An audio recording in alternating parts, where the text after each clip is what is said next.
Bonjour et bienvenue sur les ondes de Simplement Cru.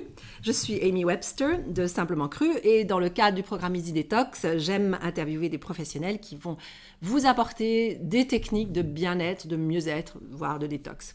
Et aujourd'hui, j'ai le grand plaisir d'accueillir Philippe Docios, qui est coach de vie et enseignant en méditation et Qigong.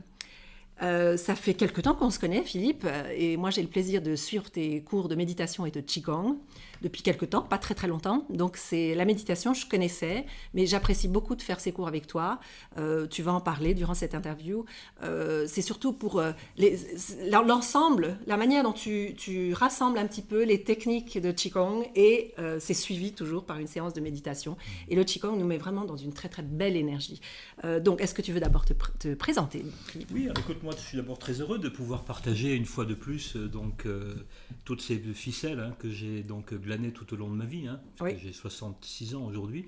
J'ai commencé tôt, à 18 ans j'ai fait mes études de naturopathe. C'était un petit peu différent d'aujourd'hui, c'était vraiment la naturopathie traditionnelle. Et puis ensuite je suis devenu coach de vie, coach en entreprise.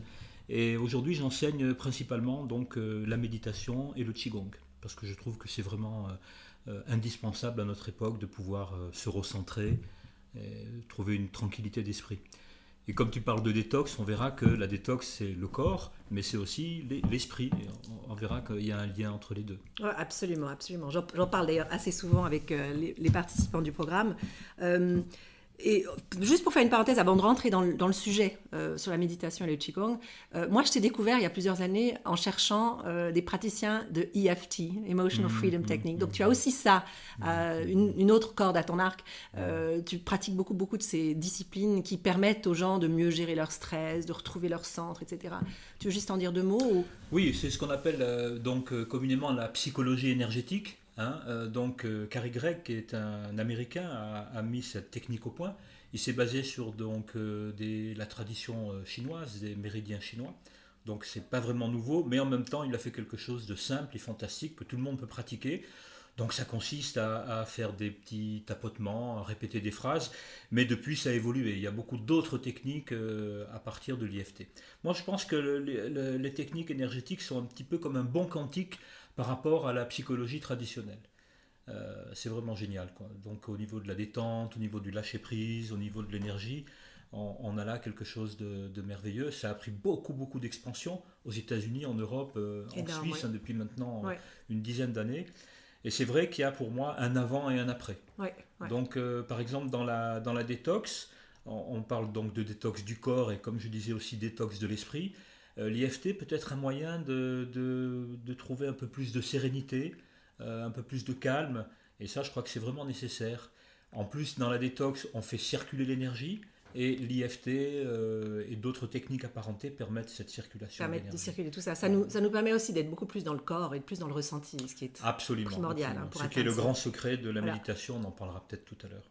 Voilà. Alors l'IFT serait peut-être un sujet pour une autre interview, parce que je crois que c'est quelque chose qui est peu connu du grand public et que je trouve extrêmement précieux. Mais ce n'est pas le sujet du jour. Alors voilà, la méditation et le Qigong. Alors, je voulais commencer par parler de détox. Et te demander, donc pour toi, le mot détox, qu'est-ce que ça signifie? Est-ce que tu en as déjà fait l'expérience? Oui, je me souviens quand j'ai donc commencé ma formation de naturopathe, j'avais 18 ans, et j'ai eu l'occasion de côtoyer des professionnels extraordinaires comme Marcheseau, c'était la naturopathie à l'ancienne, et à l'époque on apprenait et on pratiquait. Je me souviens de cette époque où je pratiquais par exemple des jeûnes de 10 jours ou des monodiètes. Voilà. Une fois, deux fois, trois fois par an. On était toujours un petit groupe d'amis, d'étudiants, et c'était vraiment génial. Bon, ça, depuis, ça a un petit peu changé. Avec le temps, je suis devenu un petit peu plus, équilibré par rapport à la détox. J'étais un petit peu excessif à l'époque. D'ailleurs, je m'en suis rendu compte, puisque en tant que naturopathe, je proposais souvent aux gens des jeûnes de 7 jours, 8 jours, 10 jours. Aujourd'hui, c'est beaucoup plus difficile. Les gens ont moins le temps, veulent obtenir des effets plus rapidement. Donc on en parlera tout à l'heure. Mais disons que j'ai régulé, j'ai plus équilibré avec le temps. Et c'est tout aussi efficace. Oui, parce que finalement on peut faire des détox. Un peu le but de cet exercice, la Easy Detox, c'est de ne pas être dans le manque. mais c'est éliminer tout un groupe d'aliments qui fait qu'on nettoie son corps en continuant à être nourri et en continuant à pouvoir avoir une vie, mener sa vie de tous les jours. Absolument. Donc ça c'est intéressant. Alors pourquoi faire une détox est important pour la santé Ben, selon la terminologie d'Hippocrate, on en parle moins aujourd'hui, Hippocrate parlait de l'encrassement humoral. Oui. C'est-à-dire que notre corps contient à peu près 70% de liquide interstitiel, et puis c'est un peu comme une gelée qui est entre les organes. Et lorsque ces liquides sont encrassés et remplis de toxines, d'abord ils circulent moins dans le corps, donc ils apportent moins les nutriments, etc. Et puis ce sont souvent la cause de beaucoup de maladies. Exactement. Les toxines. Hein. C'est sûr. Donc imaginons 70% de notre poids en liquide. On pourrait se représenter, donc mon prof Marcheseau et d'autres avaient toujours des images un peu choquantes. Ils disaient c'est un peu comme une fosse septique. Oui. Donc on se balade avec une fosse septique. Mais oui, mais c'est pas faux. Voilà. C'est Aujourd'hui, dur, Aujourd'hui, les méthodes, c'est plutôt que de nettoyer, on rajoute. C'est-à-dire, on va mettre quelques essences de plantes, on va prendre des médicaments ou chimiques ou naturopathiques.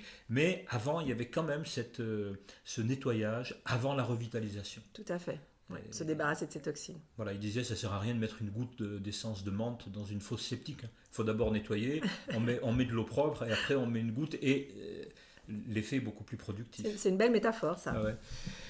Donc, qu'est-ce qu'on pourrait dire de plus ces liquides jouent un rôle important puisqu'ils permettent donc la circulation des nutriments, des vitamines, etc. Et puis favorisent aussi donc le travail des émonctoires. C'est ça. Foie, rein, intestin, etc. Lorsque les émonctoires sont crassés, mais ils fonctionnent moins bien. Oui. Voilà. Donc il y a une certaine logique là-dedans qu'on a peut-être un peu oublié. Aujourd'hui, c'est beaucoup plus technique, beaucoup plus compliqué. Oui, c'est vrai. Quoi qu'il il commence à venir un certain engouement pour la prise en main de sa propre santé, Voilà. la prise en charge, et de commencer à écouter son corps et à se dire qu'est-ce qui me convient, qu'est-ce qui me convient pas, puis d'aller un peu dans ce sens. C'est aussi le but de ce programme Easy Detox. Et quelles sont les activités que tu recommanderais, toi, durant une détox, qui s'apparentent pas forcément au régime alimentaire ou à la cure alimentaire? Alors, il y a une certaine logique si on pense, par exemple, aux émonctoires. Hein, on a vu foie, rein, intestin, poumon, etc. Ouais. Donc en gardant cette logique, eh bien, tout ce qui va dynamiser les émonctoires, par exemple si je dynamise les poumons avec des respirations plus régulières, plus d'oxygène, plus d'expiration, eh bien, je vais automatiquement éliminer des toxines par les poumons. Tout à fait. Okay. Pour les reins, par exemple, ce qu'on pratique beaucoup dans le Qigong, c'est dynamiser les reins. Parce que si les reins sont épuisés, dévitalisés, voilà. Surtout en hiver, souvent, si on va voir un professionnel de la médecine chinoise, un acupuncteur par exemple, très souvent en hiver, il va prendre le pouls et puis il va dire oh là, il y a un vide de rein. Voilà. Donc à partir du moment où les reins n'éliminent pas suffisamment, eh bien on a un problème. Avec le Qigong, on a des techniques très simples comme masser les reins, tapoter les reins, réchauffer les reins, et réactiver d'une manière naturelle le travail des reins. Il faut savoir que par exemple, les reins fonctionnent à fond lorsqu'on boit beaucoup de café ou lorsqu'on prend des toxines. Oui. Mais c'est pas naturel. C'est pas une bonne manière de les surcharger. Quoi. C'est pas une bonne manière de les dynamiser. Oui, voilà. Donc nous, ce qu'on veut, c'est boire des liquides qui permettent d'éliminer. Donc les jus de fruits, c'est excellent, etc. Mais aussi l'eau. Il ne faut pas oublier l'eau. L'eau, les jus, les jus, tisanes, les tisanes à base de plantes qui peuvent aider aussi à l'élimination. Voilà. Les reins, les poumons, la peau. La peau, on peut énormément éliminer par la peau parce que c'est un émonctoire important, par exemple avec la transpiration, en faisant une activité qui dynamise un petit peu le corps et qui nous fait transpirer, ou le sauna, sans excès, mais c'est excellent, hein, donc la peau. Qu'est-ce qu'on a d'autre? Le foie, alors là, on peut évidemment utiliser soit réchauffer le foie, dans le Qigong on travaille aussi sur le foie, mais aussi avec, comme tu le disais, les plantes. J'aime bien, dans les plantes, il y a deux choses, il y a les huiles essentielles, et puis la plante elle-même, on appelait ça avant les simples. J'aime bien cette définition, choses simples. Ça veut dire on n'est pas obligé de forcer et de mettre des doses incroyables, mais juste des tisanes régulièrement. Voilà. Et l'eau chaude. Alors l'eau chaude, c'est presque un médicament pour l'Ayurveda. Hein, la médecine ayurvédique, qui est antérieure à la médecine chinoise, a préconisé de boire de l'eau chaude. À une température presque, pas bouillante, mais vraiment très chaude. Quand même très chaude. Très chaude. Alors on imagine par exemple quand tu fais la vaisselle, hein, imagine tu n'as pas de savon et utilise l'eau froide ou l'eau chaude et tu vas avoir une sacrée différence. Et comment pour les matières grasses qui sont Pour les éliminées matières grasses, par l'eau chaude. Hein. Oui. Et plutôt que de boire de l'eau froide en grande quantité, comme on le préconise souvent, 1,5 litre, 2, 3 litres d'eau, ce qui fatigue les reins, boire par exemple 1 litre d'eau chaude par jour, mais en petite quantité tout le long de la journée. C'est fantastique. Ça, Oui, donc il suffirait de remplir son thermos avec de l'eau bouillie, puis de régulièrement boire de l'eau chaude. Ça aide à l'élimination. Ça, c'est un excellent conseil. Je regarde vite si... Oui, ça continue à bien enregistrer. Bon, on va passer tout de suite sur les pratiques que tu connais bien. Et aurais-tu une pratique simple à proposer à nos participants, même ceux qui ne pratiquent pas la méditation, pour les aider à s'y intéresser puis commencer à en faire l'expérience? La méditation, c'est un petit peu pour moi, pour rester dans le sujet, la détox de l'esprit. Oui. C'est bien plus que ça. Hein. Oui. Aujourd'hui, on pratique la méditation comme une méthode, comme un truc pour aller mieux, pour être plus tranquille, pour être plus efficace, mais ça va bien au-delà de ça. Alors, expliquer la méditation en 2 mots, je me souviens de la citation d'un vieux sage un vieux sage bouddhiste à qui j'avais posé la question. Après des années d'enseignement, je lui avais dit, mais en fait, la méditation, c'est quoi? Est-ce que vous pourriez résumer tout ça? Et après réflexion, il m'a regardé, il a dit, en fait, méditer, c'est simplement s'asseoir et rester tranquille. Rester tranquille avec soi. Sans rien attendre, sans rien chercher, sans rien vouloir transformer ou changer, comme on le fait si bien dans la vie, hein, on veut toujours changer les choses, juste s'asseoir et rester tranquille. Donc c'est très très simple, mais c'est pas toujours très facile. Pas pour nous dans notre société actuelle, Voilà, c'est ça. Ou par manque de temps, ou parce qu'on est envahi, on sait qu'on a à peu près entre 50 et 70 000 pensées par jour. Hein. Les émotions, les pensées, les douleurs, les soucis, les projections, etc. Il y a une méthode simple qui, à mon avis, est la plus vieille méthode de méditation du monde, qui est très facile, que tout le monde pourrait pratiquer. C'est simplement, on appelle ça anapanasati.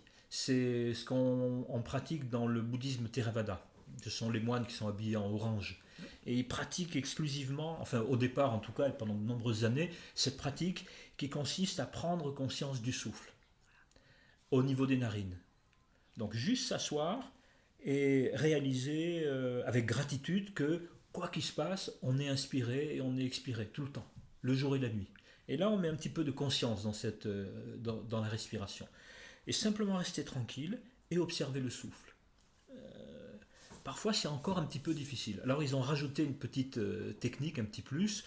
Quand c'est difficile et qu'on a du mal à se concentrer, on peut compter les respirations. Donc par exemple on va compter un cycle, c'est inspire, expire, toujours au niveau des narines, très concentré, c'est un cycle. Et on pourrait par exemple se faire un challenge au début pour voir à quel niveau on est de concentration, et on décide par exemple de compter 20 cycles. Inspire, expire, un cycle. Inspire, expire, très très calmement, très tranquillement.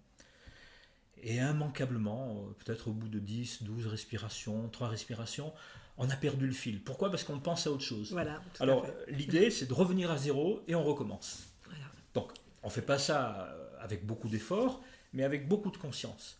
Donc on sait au bout de quelques jours, quelques temps, qu'on arrive à avoir 20 cycles de concentration. Puis on peut augmenter jusqu'à 30, 40, 50.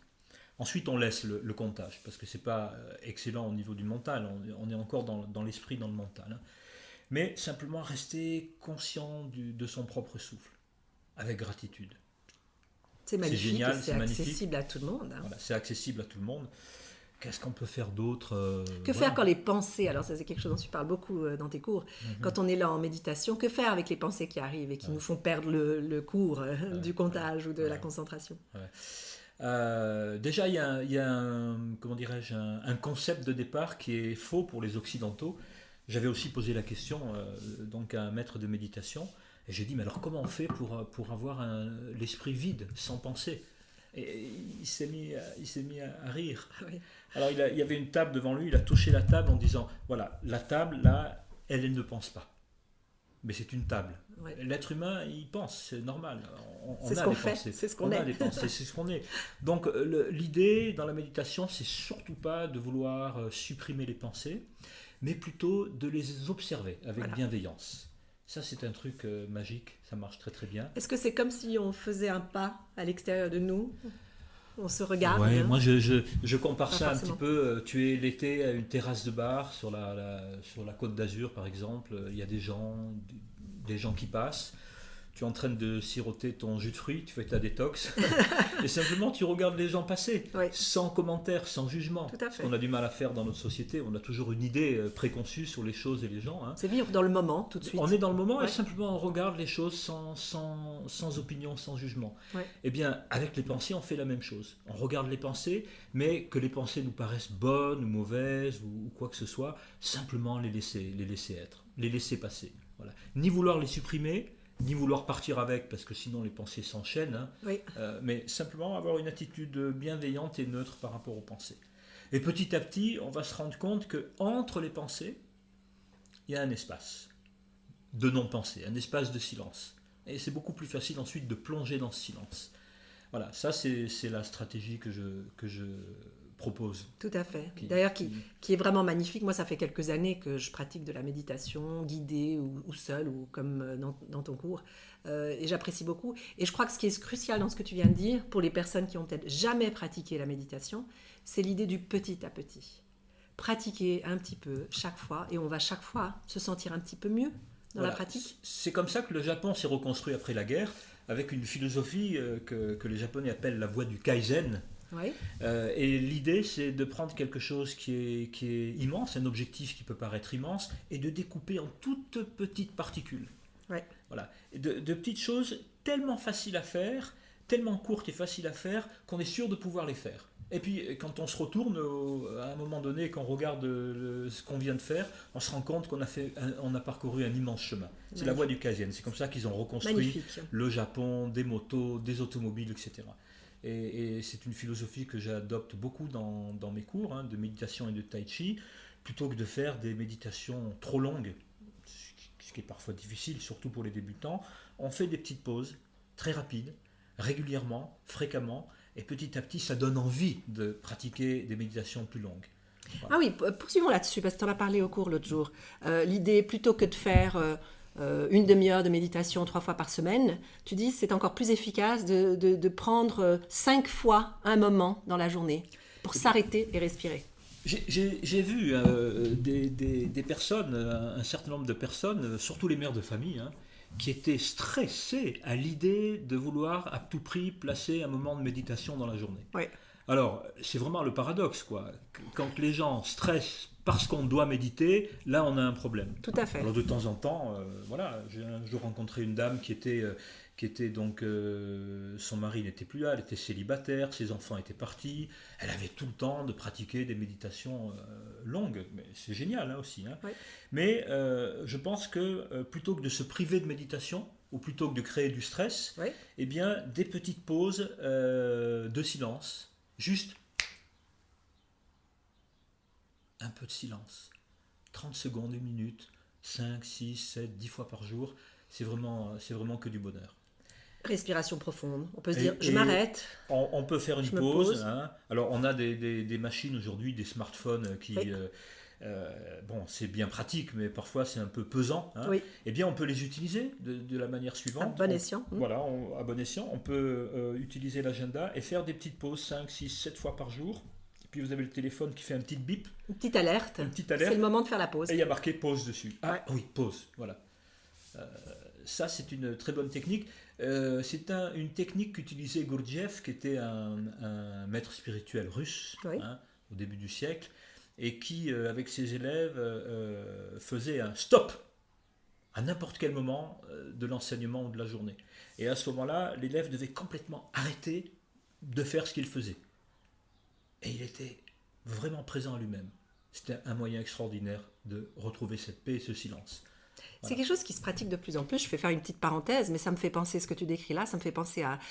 j'ai participé à des conférences en ligne, d'ailleurs en ligne, j'étais même pas dans la salle, mais à d'autres occasions j'étais aussi dans la salle, avec beaucoup de monde, et la présentatrice, enfin la conférencière, qui est très connue et très suivie, régulièrement dans la discussion, je pense qu'elle devait sentir l'énergie dans la salle, une certaine fatigue, et elle s'arrêtait pour dire, on s'arrête, on inspire, On respire. Donc elle crée des petites pauses comme ça durant la journée. Et parfois, c'était autre chose, c'était on met la musique, tout le monde se lève et tout le monde bouge. À l'américaine. C'est aussi une autre manière de faire bouger les énergies. Mais j'adore cette idée de se rappeler tout simplement de faire une petite pause. Ah oui.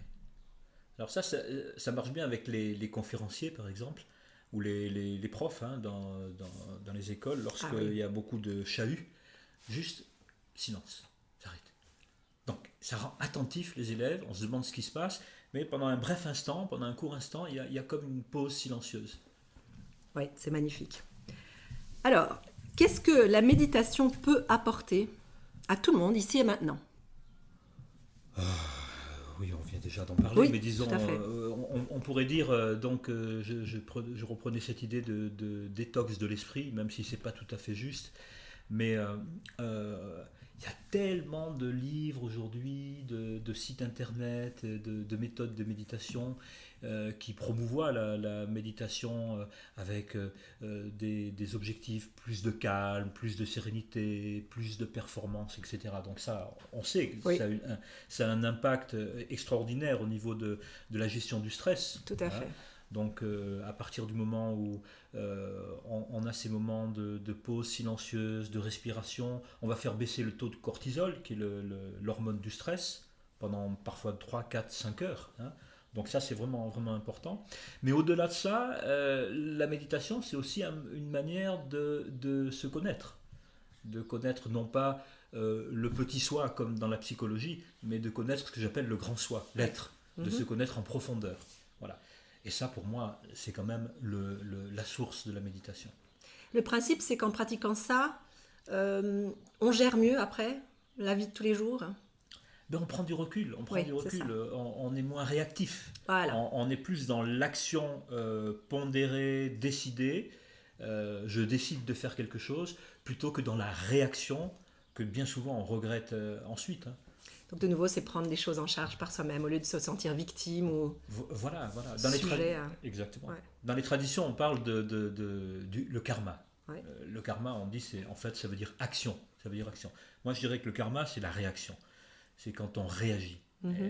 Alors que le mauvais karma. Le mauvais karma. C'est... Ça crée toujours des conséquences. Oui. Pas toujours extraordinaires. Hein.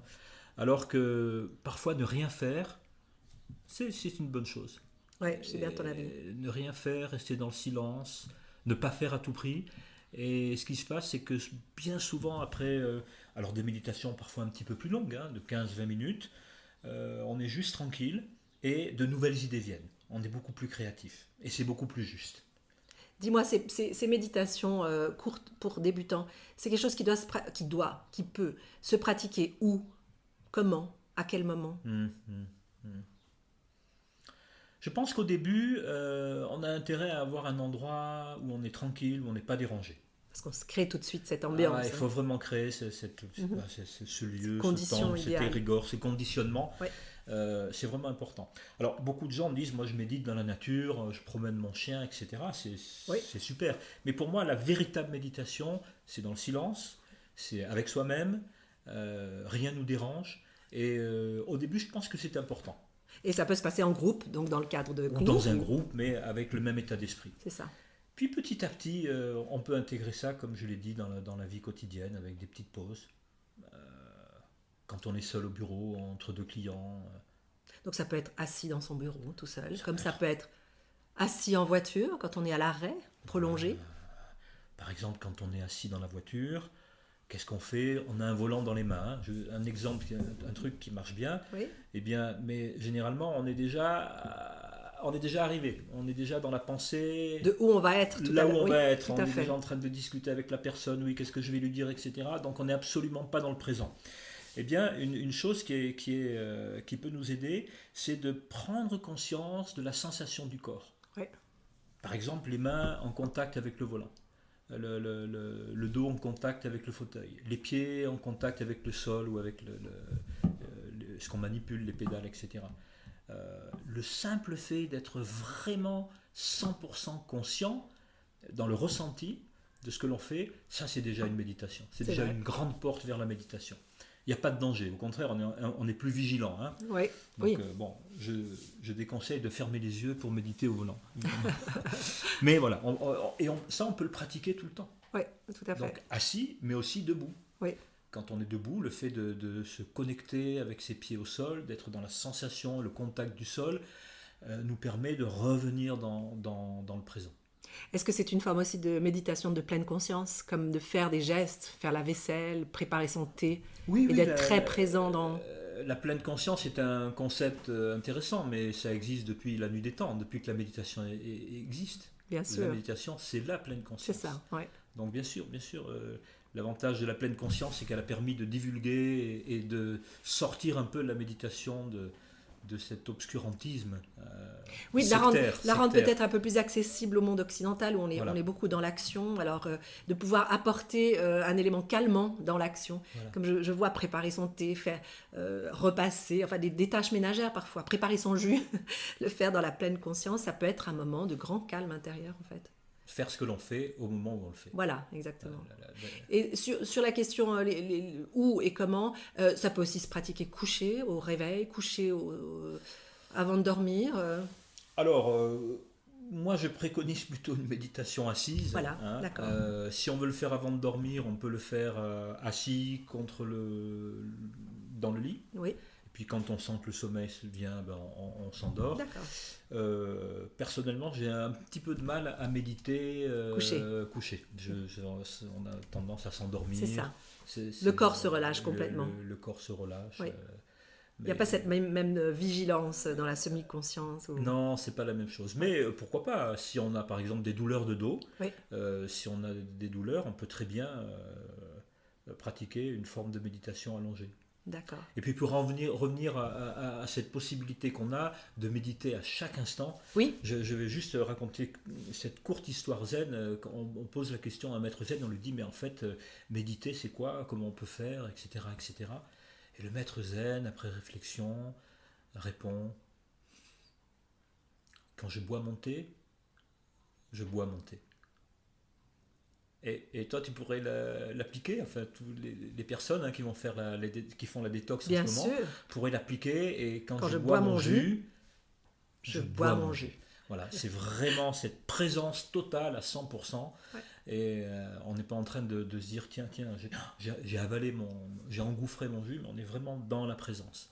Et ça, on peut le faire tout le temps. Ce qui est tellement important d'ailleurs, quand tu parlais des effets sur la santé au niveau hormonal, la cortisone, etc., on est en train de découvrir de plus en plus que dans la digestion est malmenée par le fait qu'on n'est pas présent au fait d'ingérer de l'aliment.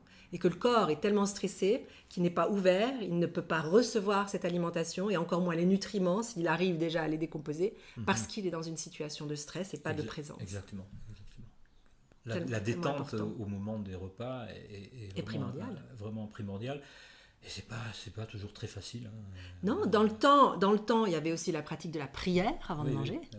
Et c'était pas pour rien, parce que cette prière, finalement, elle amène le mental à se concentrer sur une pensée et le corps à relâcher. Exactement. C'était une belle pratique. Alors maintenant, il n'y a plus la religion, mais il y aurait une autre manière d'amener une certaine gratitude et une certaine reconnaissance au fait. Il faut le recréer. Il faut le recréer parce qu'aujourd'hui, dans les familles, tout le monde se rencontre. C'est aussi un moyen de discuter, de se rencontrer. Vrai.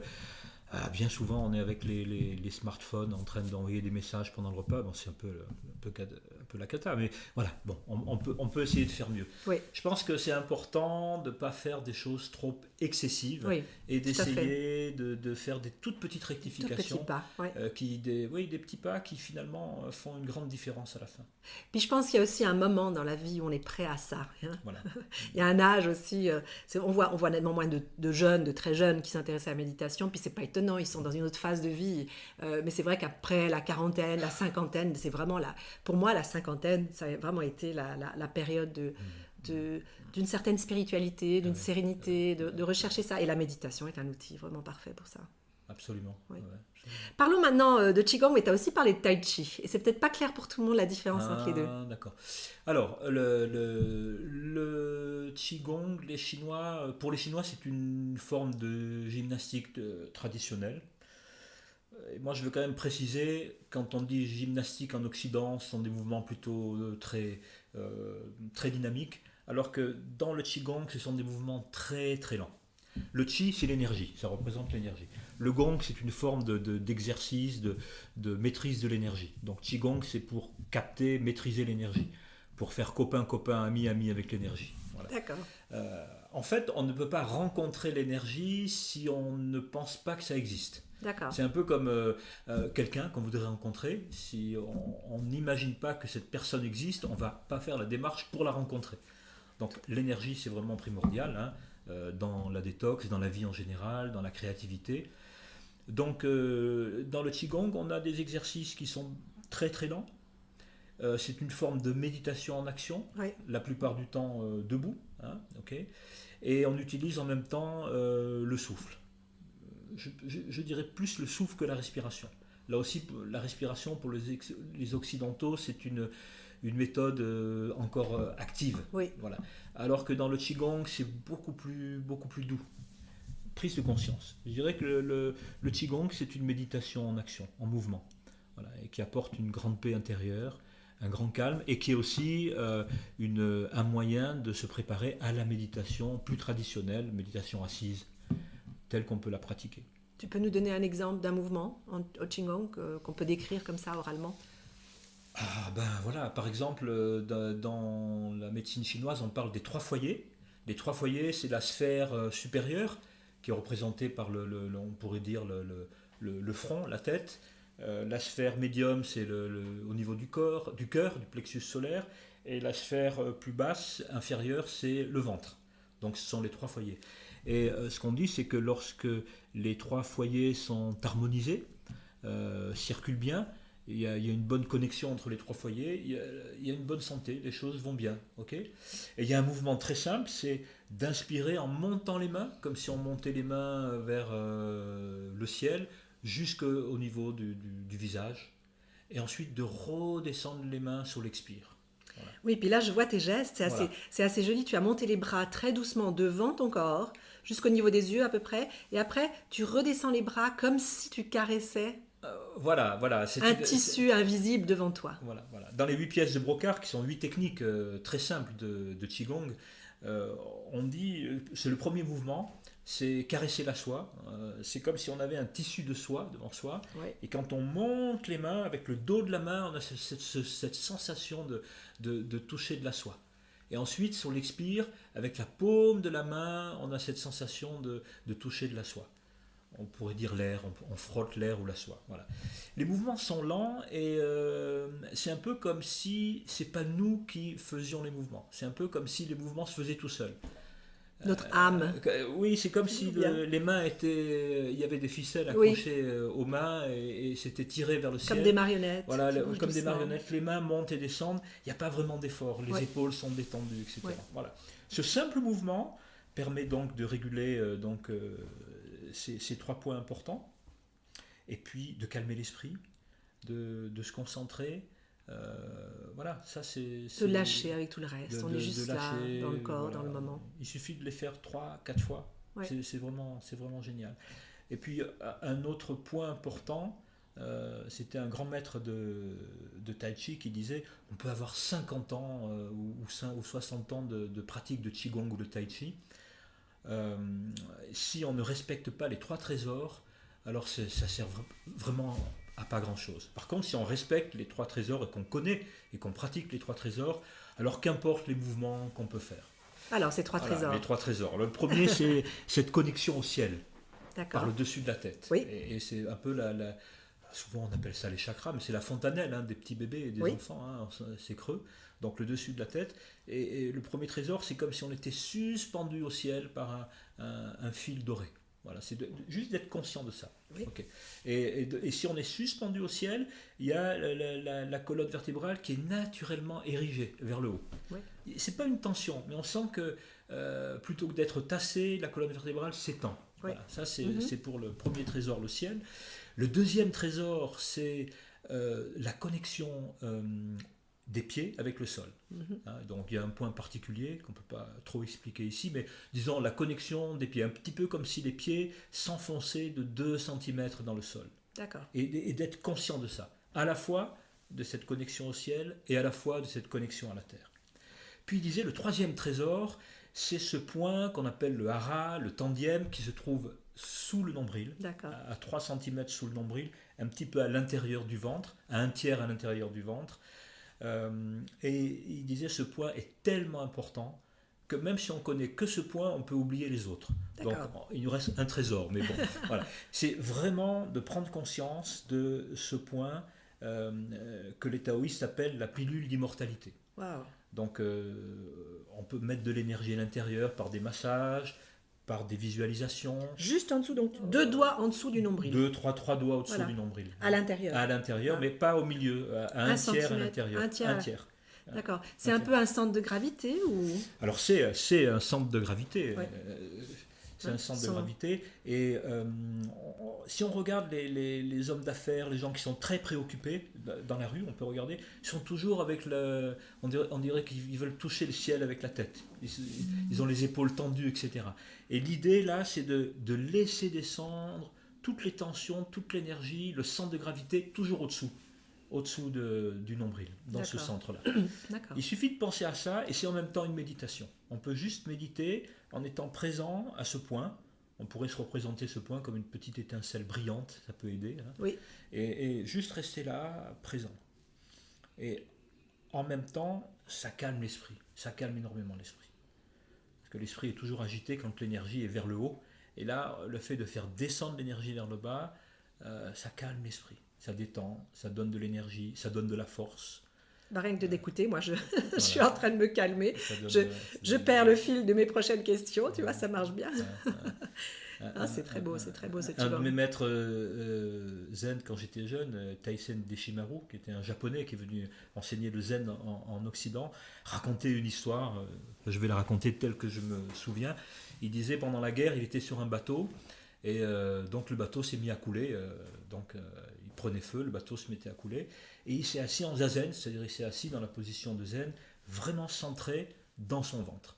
Et bon, le bateau a bougé, etc. Beaucoup de gens sont morts, hein, et il s'est retrouvé sur une espèce d'amas, comme un radeau, tranquille en train de méditer. Toujours à la même place. Toujours à la même place, voilà, c'est cette histoire-là. Magnifique. Et il disait c'est grâce au hara, grâce à ce centre de gravité. Qu'il a survécu. Et il a survécu. Et il disait toujours, je me souviens, quand je voyage, si vraiment je suis centré dans mon centre de gravité, l'avion ne peut jamais tomber. Ah, alors ça j'adore ce genre de conseils, merci. Voilà. Je me souviens toujours de ça, parfois dans les turbulences, c'est bien pratique d'avoir ce souvenir. Voilà, il disait ça avec une telle certitude que c'est comme s'il transmettait cette certitude de ce centre. Voilà, ce centre. Ah, mais ça c'est joli. Donc les 3 trésors, et il disait, mais au moins celui-ci. Celui-ci, plus que les 2 autres encore. Voilà, formidable. Alors ça c'est le Qigong et le Tai Chi. Quelle est la différence? Je ne suis pas un spécialiste du Tai Chi, ce sont des mouvements beaucoup plus élaborés, beaucoup plus difficiles à mémoriser. Ouais. Okay. Avec des séquences comme ça. Avec des séquences beaucoup plus longues. Donc voilà, il faut, à mon avis, plusieurs années pour avoir une maîtrise du Tai Chi. Ouais. Et pendant qu'on est préoccupé par la forme, alors on est moins dans la sensation d'énergie. Ouais. Alors que par exemple, avec quelques mouvements de Qigong, comme les 8 trésors ou les 8 pièces de brocart, ou d'autres mouvements, il suffit de 2-3 mouvements simples, et on est complètement dans le mouvement parce que c'est facile et on ressent l'énergie. Et pour moi, c'est plus important de sentir l'énergie, notamment dans les mains, dans la paume des mains. C'est un peu comme dans le ventre. La paume des mains, c'est aussi un point très important pour l'énergie. On a vraiment beaucoup d'énergie à l'intérieur, mais juste à l'extérieur de nous aussi, et autour de nous. Enfin, on parle de... Bien sûr. Non, c'est pas l'aura. C'est comment est-ce qu'on a... L'aura. Voilà, c'est ça. L'aura qu'il y a autour de nous. Et quand on arrive à la percevoir presque. On l'aperçoit. Alors, quand je me souviens dans les cures de détoxication, quand on voit des gens qui ont fait un jeûne ou qui méditent, etc., on a vraiment l'impression que ces gens sont éclairés. C'est une énergie vibratoire, en fait. C'est une énergie vibratoire. C'est pas pour rien que les saints, on les représente avec des auras, des couronnes sur la tête. Exactement.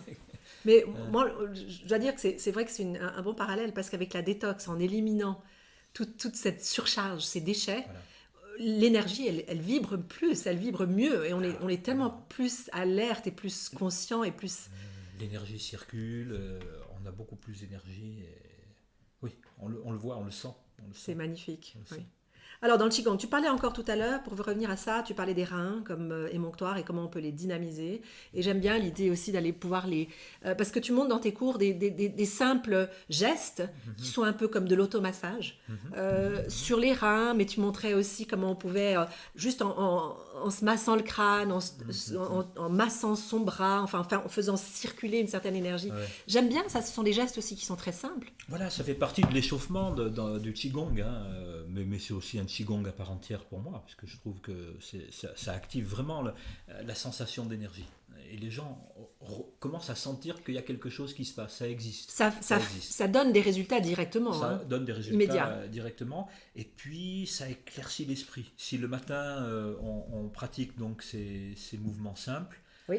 ça vivifie l'esprit, on sent l'énergie dans le corps, Ouais. et on commence très très bien la journée. Voilà. Et il y a une chose, c'est pour moi un secret, c'est que plutôt que de lutter contre les pensées, il faut savoir que c'est difficile au niveau neurologique, hein, c'est difficile de penser et de ressentir en même temps. Oui. Alors si on est vraiment complètement dans le ressenti, automatiquement le On pense mental plus. Voilà. va se calmer, l'esprit C'est ça. va se calmer. Voilà. Alors plutôt que de vouloir manipuler les pensées, avoir des pensées plus positives ou arrêter les pensées, ce qui est à mon avis une énorme erreur, Oui. alors soyons dans le corps, soyons dans la présence de notre propre présence, et on voit un résultat immédiat. Moi, je trouve que c'est une porte d'entrée magnifique à la méditation, bien le sûr, Qigong. bien sûr, Ces bien simples sûr, gestes qui font bien sûr. qu'on est déjà tout de suite dans une autre méditation, dans une autre énergie qui nous permet d'aller vers la méditation. Donc les reins, tu disais simplement mettre les mains. Alors d'abord, il faut bien ne pas souvent on confond les reins avec la cinquième lombaire en bas, le bas D'accord, du dos. trop hein. bas. Non, Donc, c'est plus haut. Hein. Les reins sont plus hauts. Sont plus hein. hauts, oui. Les reins, on les représente un petit peu comme deux haricots. Hein.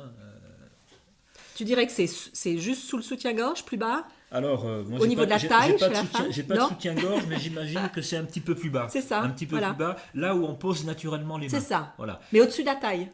Au-dessus de la taille. Voilà. Au-dessus de la taille. Voilà. Alors on les sent Voilà. très bien. Et, ouais. et là, il y a plusieurs manières. Soit simplement frotter Oui. les reins avec la paume des mains, Oui. ou avec le dos de la main. Voilà. Ça peut être très sympa aussi. On peut faire ça à la japonaise et percuter, tapoter doucement, Tapoter, oui, avec les tapoter, poings, masser. Ouais. Et on peut utiliser la visualisation. Dans le Qigong, on utilise beaucoup cette capacité que nous avons de visualiser. On dit que là où on visualise quelque chose, l'énergie va tout de suite se rendre dans C'est une belle pensée, ça aussi, une belle ce idée. lieu. Voilà. Oui. Alors on pourrait visualiser ces reins Oui. chauds, rouges, Oui. où on pourrait imaginer qu'on a des braises ardentes, de la chaleur dans les mains, et simplement poser les mains sur les reins. Et garder les mains sur les reins pendant un petit moment, et on sent la chaleur. Ah oui. Et on sent la chaleur, et ça se transmet directement aux reins. Il y a une autre manière qu'utilisent les taoïstes, c'est le sourire intérieur. C'est l'idée d'envoyer un sourire à ses organes. Alors là, on parle des reins. Par exemple, intérieurement, j'envoie un sourire de gratitude à mes reins. Okay. Et qu'est-ce qui se passe dans la vie? Si on sourit à quelqu'un, la personne vous sourit. Et on crée un contact, on crée de l'énergie. L'attraction universelle. Voilà. Donc là, je souris à mes reins, et mes reins sont contents, et mes reins sourient. Voilà. C'est une très très vieille technique, très puissante du taoïsme. Comme on peut sourire à son cœur, à son les foie, intestins, puisque c'est à ses intestins, à tous ses organes. Et c'est facile. C'est presque un peu enfantin. Alors les gens sérieux passent à côté, c'est dommage. Hein. Oui, je trouve aussi. Les gens qui se disent sérieux. Mais le fait de sourire à ses organes, à son corps, à son visage, à son front, à ses yeux, on va immédiatement sentir une détente. Très agréable et très facile à faire. J'ai un peu vécu ça ce week-end. Une chose bizarre à la suite j'ai donné un cours samedi. Et samedi soir, je me suis retrouvée avec une douleur énorme dans le genou. Je n'arrivais plus à le plier complètement, ni à le tendre complètement. Ça m'a un peu inquiétée. Mais le dimanche, je me suis réveillée, je boitais en marchant. Et à un moment donné, je me suis assise, j'ai caressé mon genou. Je lui ai dit, mais je sais que tu travailles beaucoup pour moi. J'apprécie tout ce que tu fais. Je suis là, je t'entends, je t'écoute. Je l'ai reposé toute la journée. Je massais de temps en temps. Et puis le lendemain, il allait bien. C'est intéressant ce que tu dis. C'est un maître de Qigong qui m'avait montré ce mouvement le matin, surtout pour les gens qui ont quelques difficultés avec les genoux. Le matin, souvent, on se lève, on se précipite, on est déjà debout, Oui. avant d'être debout. Hein. Oui, oui. Donc, c'est pas très génial. C'est comme un moteur. Il faut quand même le chauffer doucement avant de Je suis un démarrer. peu comme ça, donc c'est un bon conseil. Et il me disait, tu t'assois au bord du lit, juste, tu es assis, tu chauffes tes mains, et puis tu passes tes mains sur les reins gentiment. Voilà. C'est presque pas un massage, c'est plutôt un effleurement. Hein, il y a comme cette sensation-là. Voilà. Et naturellement, on passe les deux mains, on entoure les genoux à droite, à gauche pendant un petit moment. C'est très agréable, on sent l'énergie. Oui. Et voilà, Ça permet de réchauffer un tout petit peu avant de se mettre en action. Oui, et puis c'est plus que ça. Ça rend conscient l'organe lui-même. Il y a comme une communication. Il y a une communication, donc voilà, on le chouchoute, on a de la gratitude. Voilà. Voilà, aujourd'hui, D'ailleurs, ça, c'est un geste qu'on pratique beaucoup dans le Qigong, de se frotter les mains pour apposer une chaleur dans un endroit ou un autre. Ça active l'énergie, voilà. Donc c'est pas juste parce que ça crée de la chaleur, ça attire l'énergie dans la paume des mains. Oui. Et il faut savoir que une des choses les plus importantes dans le Qigong, c'est la sensation de Qi, on appelle le Qi, ou le l'énergie Qi, vitale. L'énergie vitale dans les mains. Oui. Voilà. On peut faire des mouvements parfaitement bien, mais s'il n'y a pas cette sensation dans les mains, on passe à côté de quelque chose d'important. Voilà, juste sentir, là, voilà, par exemple, on peut imaginer comme si on avait un petit ballon entre les deux mains. Oui. Okay, et on écarte doucement les mains, c'est comme si elles étaient réunies par un fil ou un élastique. On écarte les mains doucement, puis on relâche, puis elles reviennent d'elles-mêmes. Et on sent qu'entre les deux, il y a comme de l'énergie, du magnétisme, il y a quelque chose qui se passe. Voilà. Et juste ça... Il y a un espace qui est rempli, qui n'est pas vide. Il y a un espace qui est rempli, il n'y a pas rien. Il n'y a pas rien. Voilà. Et ensuite, ce qu'on peut faire, c'est prendre cette énergie dans les deux mains, un petit peu comme si on avait une boule d'énergie dans chaque main. Et alors, qu'est-ce qu'on en fait? On va mettre ça dans un de ces piles qui nous permettent de garder l'énergie, par exemple le ventre. Alors donc pour les femmes, c'est la main droite sur le ventre et la main gauche par-dessus. Pour les hommes, c'est le contraire. Donc juste le fait de garder les mains sur cette pilule d'immortalité dans le ventre, le hara, ça recharge. Voilà. Mais le fait de prendre conscience qu'il y a de l'énergie, c'est beaucoup plus puissant que de poser les mains comme ça. Voilà. Tout à fait. Et il y a juste à poser. On peut faire la même chose sur les reins. Une autre chose que tu nous avais montré, c'était les points de tapotement, pour essayer de relâcher un peu la tension ici sur le torse. L'IFT, c'est une technique de libération émotionnelle dont on parlait au début. Oui. Mais là, c'est difficile oralement d'expliquer les points, mais on trouve les points. Il y a beaucoup de livres aujourd'hui.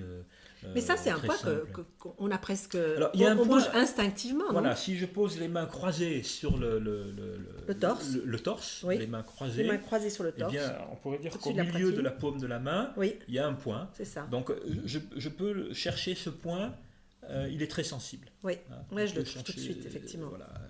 Il est très sensible et on peut juste le stimuler, le frotter, le masser, le tapoter. Doucement, oui. Voilà, c'est un des points importants. C'est un carrefour énergétique. C'est ça fait circuler les. Voilà. Et c'est vrai que naturellement, voilà, ça fait du bien. Oui. C'est quelque chose qui fait du bien, donc voilà, il faut pas hésiter. Moi, j'ai tendance à taper ici au milieu parfois. Où on tape au milieu. Je veux calmer l'énergie. Quand je veux essayer de revenir plus descendre dans le corps. Voilà. Donc c'est vraiment bien de ne pas passer à côté de ces techniques qui sont simples, qui résument beaucoup de choses. Écoute, c'est formidable. Je crois qu'on a donné beaucoup de petits conseils, de petites astuces qui peuvent servir dans la vie de tous les jours. C'était ça l'objectif. Voilà, c'est la fameuse voie du Kaizen, la philosophie du Kaizen. C'est faire des petites choses qui font une grande différence. Voilà, tout à fait. On utilise un petit peu aussi cette optique dans la détox. Un pas à la fois. C'est pour ça que ça dure 21 jours, parce que chaque jour, on va faire un petit pas de plus. Je me méfie un petit peu des extrêmes. Oui. Si on a encore 2 minutes là pour... Bien sûr. Je me méfie des extrêmes. J'ai toujours je me souviens de cette histoire qu'on attribue au Bouddha lui-même, qui a été extrémiste à un moment donné, puisqu'il faisait des jeûnes, on voit des gravures où il est maigre, on voit la peau et les os, etc. Et il allait vraiment à fond pour trouver cet éveil, pour s'éveiller. Oui. Voilà. Et un jour, alors qu'il était presque dans un état d'inanition, au bord d'une rivière comme ça, il n'en pouvait plus, quoi. Il était allé vraiment dans les extrêmes. À ce moment-là, il y a un bateau sur la rivière qui passe avec un professeur de sitar qui donnait un cours à son élève. Et le Bouddha entend le professeur qui dit à son élève, si tu veux obtenir un son harmonieux, c'est important que la corde de ta sitar ne soit ni trop tendue, ni trop molle, entre les deux. Et à ce moment-là, il a compris quelque chose, juste entre deux. C'est peut-être de là que vient la voie du milieu. Oui. Éviter les extrêmes. Si on va trop dans un extrême, Dans un sens ou dans un autre. On repart dans l'autre sens. C'est un effet négatif, oui. Oui, enfin... L'effet du balancier, un peu. C'est l'effet du balancier. Je ne dis pas négatif, mais on va d'un extrême à l'autre. C'est ça. On est dans la dualité. Oui. Et ce qu'on cherche, c'est justement cette non-dualité, cette voie du milieu. J'ai mis des années à comprendre ça. Parce que ça met du temps pour tout le monde. Je voulais perdre du poids, donc aller pendant 3 semaines à fond, je perds des 20 kilos, tout ça. Quelle folie. Mais bon, voilà, il faut faire son expérience. Oui, c'est vrai. Voilà, mais voilà, le bienfait de la douceur, être doux avec soi-même, comme on peut être doux avec les autres, ça favorise beaucoup de choses. C'est magnifique. Je te remercie beaucoup, Philippe. Tu aurais envie de rajouter quelque chose encore ? Non, on pourrait parler des heures, mais voilà, j'espère avoir partagé quelques points qui peuvent aider donc les participants à la détox. Mais j'en suis convaincue. Je te remercie beaucoup pour ta générosité. Et pour ceux qui s'intéressent à retrouver Philippe, donc on est ici à Morges. Philippe est à Morges, en Suisse romande. Il a un cabinet à Morges. Et il y a un site internet qui s'appelle méditationpourtous.com. Méditationpourtous.com, donc écrit en entier. Voilà. Méditation au singulier. Hein. Méditation au singulier. Voilà, méditationpourtous.com, où vous pourrez retrouver Philippe et voir toutes les autres choses qu'il fait. Dans son cabinet aussi, en tant que coach de vie, tu accompagnes des gens dans différentes démarches, etc. Bien sûr, c'est important d'être accompagné, comme on peut l'être soi-même quand on a besoin d'un guide dans notre vie. Ça permet de gagner du temps, de ne pas trop se tromper, donc il ne faut pas hésiter. Voilà, très bien. En tout cas, merci infiniment, Philippe, et à merci à toi, Amy, c'était un plaisir pour moi.